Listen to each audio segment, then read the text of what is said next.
Rio datang dengan satu mobil ambulans. Dia menyuruh perawat membawa Baskara dan juga Clarissa ke rumah sakit terbaik untuk diberi perawatan intensif sebelum terlambat. Edgar heran kenapa ayahnya membawa kakek dan ibu tirinya ke rumah sakit. Bukankah tujuan mereka adalah menghabisi nyawa keduanya? Kenapa Daddy membawa mereka? Tanya Edgar. Kau pikir aku akan membiarkan mereka mati begitu saja setelah apa yang mereka lakukan? Tentu saja tidak, Ed. Aku ingin mereka menderita terlebih dahulu seperti apa yang mereka lakukan kepada ibuku dan Nadiaku. Tegas Rio. Kau benar, Paman. Kalau perlu buat mereka lebih menderita lagi, sudah banyak nyawa yang mereka hilangkan hanya untuk kepuasan tersendiri, ucap Albert dingin. Lalu bagaimana dengan anak buah Baskara yang sudah keok ini? Apa kita akan lapor polisi? Tanya Adele. Biar aku yang membereskannya, ucap Arion. Arion memerintahkan Mark dan anak buahnya yang lain untuk membawa pergi anak buah Baskara. Albert melangkahkan kakinya masuk ke dalam rumahnya mencari ibu dan adiknya. Mungkin mereka masuk ke jalan rahasia, gumam Albert. Albert membuka pintu jalan rahasia yang tembus ke dalam kamarnya. Pintu tersebut pernah Adele gunakan untuk menangkap pelaku yang berusaha mencelakai Albert. Sesampainya di jalan rahasia, Albert melihat ibu dan adiknya sedang berpelukan. Albert memanggil keduanya untuk mendekat ke arahnya. Kakak, Al, panggil Cindy dan Indah bersamaan. Cindy dan Indah langsung memeluk tubuh Albert. Keduanya ketakutan sekaligus khawatir karena mereka mendengar dengan jelas banyaknya suara tembakan. Al, kau tidak apa-apa kan, Nak? Apa ada yang terluka? Tanya Indah beruntun. Aku baik-baik saja, Mom, jawab Albert. Adele, bagaimana keadaannya? Dia baik-baik saja bukan? Tanya Cindy. Dia juga baik-baik saja. Lebih baik kita keluar bergabung dengan yang lainnya, ucap Albert. Iya, ayo Momi mau lihat keadaan mantu Momi sama Ang Momi satunya lagi, ucap Indah. Terima kasih Paman, sudah melindungi mereka, ucap Albert. Sudah jadi tugas saya Tuan Muda, ucap Pak Ahmad. Albert dan yang lainnya keluar dari jalan rahasia. Mereka bergabung dengan Adele yang sudah berkumpul bersama Edgar dan yang lainnya. Kalian baik-baik saja? Tanya Indah pada yang lainnya. Kami baik-baik saja, Mom, jawab Rasya mewakili yang lainnya. Syukurlah, ucap Indah mengucap syukur. Indah menangkap seseorang yang sedang berdiri di samping Rasya. Dia begitu tak asing melihat wajahnya. Halo Indah, apa kau masih mengingatku? Tanya Arion. Rion, tebak Indah. Arion menganggukkan kepalanya sebagai jawaban. Indah menghamburkan tubuhnya memeluk Arion. Indah dan Arion adalah teman dekat semasa SMA. Mereka berdua berpisah ketika keduanya memutuskan untuk menikah dan saat ini mereka dipertemukan kembali setelah sekian lama tak jumpa. Kau kemana saja? Tanya Indah. Kau tahu sendiri aku seorang mafia, jawab Arion. Jadi mafia yang Adele maksud itu kau, Rion? Tanya Indah. Iya Mom, ini ketua mafia yang Adele maksud, sahut Adele.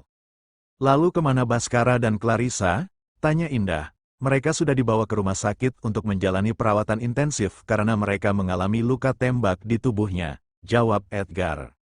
Indah, aku ingin mengucapkan terima kasih padamu. Kau telah membesarkan anakku Satria dan menjaganya, ucap Rio dengan tulus. Kau ini bicara apa? Aku sudah menganggap Satria sebagai anakku sendiri, jadi kau tidak perlu mengucapkan terima kasih padaku, ucap Indah. Nyonya, maafkan aku karena telah menyusahkan keluargamu. Terima kasih kalian telah membantuku, ucap Satria. Eits, jangan senang dulu Satria, semua ini tidak gratis. Harus asa imbalannya, ucap Adele. Semua orang menatap ke arah Adele. Albert menatap Adele dengan tatapan yang tak bisa diartikan. Dia bingung sekaligus takut kalau istrinya ini macam-macam mengingat tingkahnya yang selalu duar nurul. Apa imbalannya? Tanya Satria. Imbalannya adalah, ucap Adele tidak meneruskan kata-katanya. Albert sudah was-was sendiri, yang lainnya juga sudah menunggu Adele meneruskan ucapannya. Kau harus segera menikahi adik iparku secepatnya, sebelum dia digandeng pria lain, ucap Adele. Fiu, Albert bernafas lega mendengarnya. Satria tersenyum mendengarnya. Dia menatap ke arah Cindy. Jangan tanya bagaimana reaksi Cindy, dia langsung salting brutal ditatap oleh Satria. Berhubung semuanya sudah berkumpul di sini, aku hanya ingin memberitahukan sekaligus meminta restu kepada Nyonya Indah dan juga semua kakak dari Cindy. Jika kalian merestui hubungan kami, aku akan menikahi Cindy dalam waktu dekat, ucap Satria. Aku merestui hubungan kalian jika memang kalian ingin serius dan membangun keluarga. Sebagai orang tua aku hanya mendukung apapun keputusan anaknya, ucap Indah. Aku pun merestui kalian, ucap Albert. Aku merestui kalian berdua. Jaga adikku dengan sebaik mungkin, dia adalah anak perempuan satu-satunya di keluarga kami. Jika kau menyakitinya maka kau akan berhadapan langsung dengan kakaknya, pesan Rasya. Buat yang merasa dilangkahi oleh adiknya, dipersilahkan kalian menangis di pojokan, ucap Adele dengan santainya. Edgar dan Rasya menatap tajam ke arah Adele. Bagaimana reaksi Adele? Tentu saja dia tidak peduli. Cindy langsung mendekap tubuh Indah, Adele dan juga kakaknya secara bergantian. Dia begitu bahagia karena impian untuk menikah bersama orang yang dicintainya kini terwujud. Rio memeluk tubuh Satria dengan penuh haru. Edgar pun melakukan hal yang sama. Clarissa dan Bhaskara kini sedang menjalani operasi pengangkatan peluru yang ada di tubuhnya. Rio menugaskan beberapa penjaga untuk mengawasi Bhaskara dan juga Clarissa. Apa yang akan Dedi lakukan pada mereka? Tanya Edgar. Sesuai yang mereka lakukan, terutama kakekmu, ucap Rio dingin.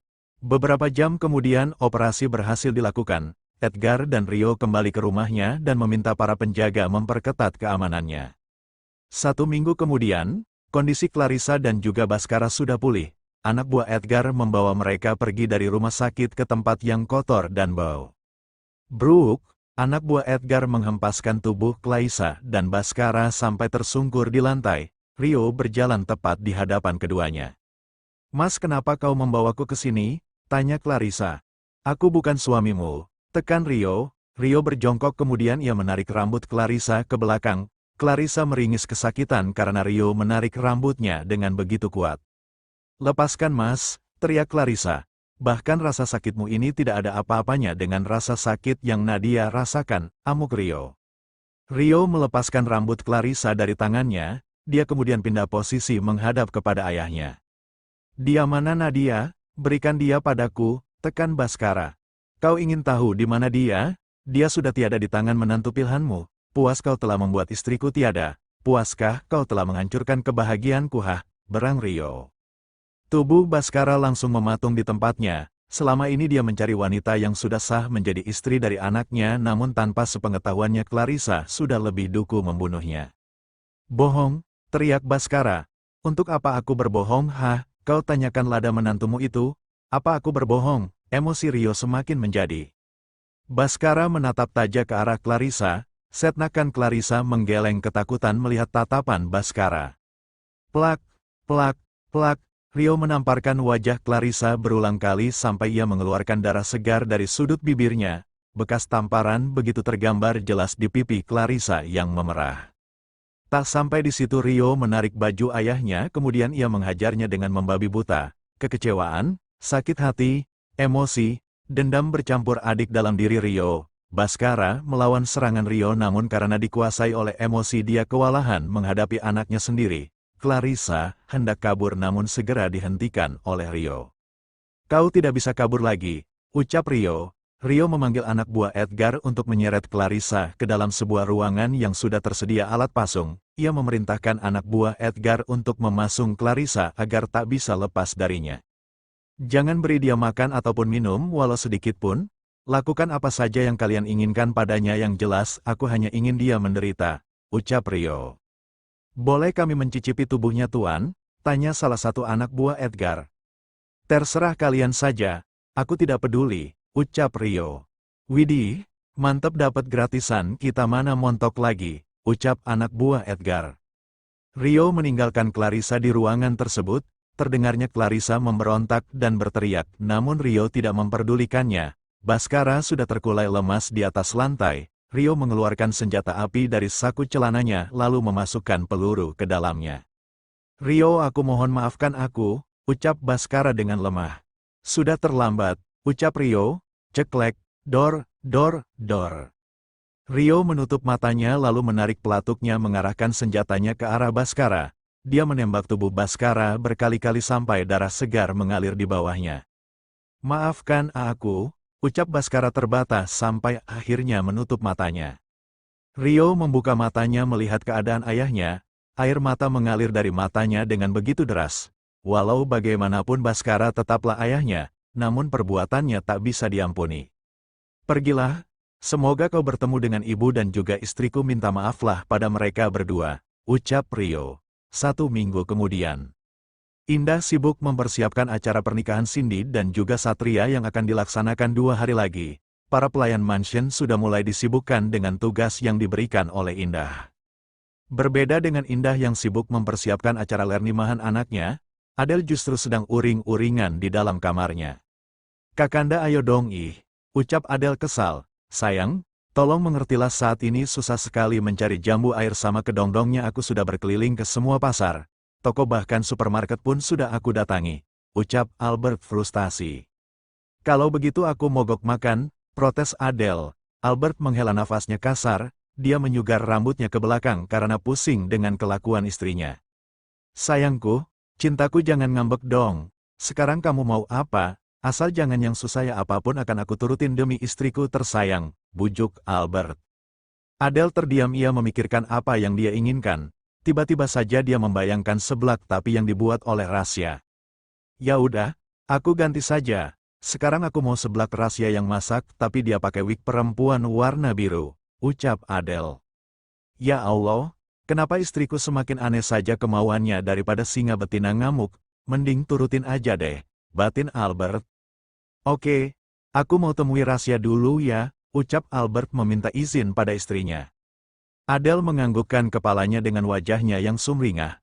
Albert langsung berjalan keluar menuju kamar Rasya. Rasya, panggil Albert dari luar. Ceklek, ada apa kak? Tanya Rasya. Albert tak menjawab pertanyaan Rasya, dia langsung menarik tangan Rasya ke dapur. Rasya bingung kenapa kakaknya membawanya ke dapur. Albert berlari ke arah kamar Cindy, dia menerobos masuk mencari wig sesuai yang Adele inginkan. Kak, ngapain bawa wig aku? Tanya Cindy yang baru saja keluar dari kamarnya.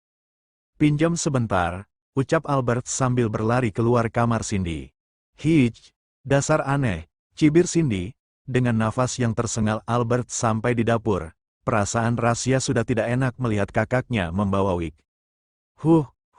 Sya, ini pakai wignya, ucap Albert menyodorkan wig ke arah Rasya. Udah aku duga, buat apaan sih kak, gak mau ngapain pakai wig segala, malu tahu, tolak Rasya. Ini semua keinginan kakak iparmu. Tolonglah aku sekali ini saja, jangan sampai kakak iparmu ngamuk, bisa gawat urusannya, ucap Albert. Astaga, kakak ipar gue emang mengerikan sekaligus menyebalkan, gerutu Rasya. Rasya mengambil wig dari tangan Albert dengan kasar. Wajahnya berubah masam, bibirnya pun mengerucut saking kesalnya, tapi tak bisa menolak jika urusannya menyangkut Adelia. Umpat Rasya dalam hati. Albert mencari resep seblak dari internet. Ia menyerahkan HP-nya pada Rasya. Sepslem, Rasya kembali protes. Albert langsung lari meninggalkan dapur. Dia pergi ke kamar menyusul istrinya. Sayang, ayo Rasya udah di dapur, wignya juga udah dipakai, ucal Albert. Oke, gasken, ucap Adele bersemangat. Adele langsung turun dari tempat tidurnya. Dia berjalan tergesa sambil menarik tangan suaminya turun ke lantai bawah. Sampai di lantai bawah Adele langsung menuju ke dapur. Dia tertawa terbahak-bahak melihat penampilan Rasya. Hahaha. Adele tertawa lepas, menyebalkan, kesal Rasya. Sayang, ini Rasya harus ngapain aja, soalnya aku gak tahu, ucap Albert. Adele mengelap sudut matanya yang mengeluarkan air mata. Dia memerintahkan Rasya mengulek semua bumbu seblak yang akan dimasak. Rasya sampai banjir keringat karena gerah, ingin sekali Rasya mengulek wajah Adele, namun keberaniannya lebih kecil daripada rasa takutnya. Was kalau gak enak, ancam Adele. Gluk, Rasya menelan ludahnya dengan kasar. Dia melihat internet dengan seksama karena takut rasa dari seblak buatannya aneh di lidah Adele. Huek, tiba-tiba saja perut Adele terasa bergejolak saat mencium bau tak sedap yang mengusik hidungnya. Dia langsung pergi ke kamar mandi memuntahkan isi perutnya. Albert mengikuti Adele dari belakang. Dia memijat tengkuk Adele meskipun ia sendiri ikut mual, tetapi Albert menahannya.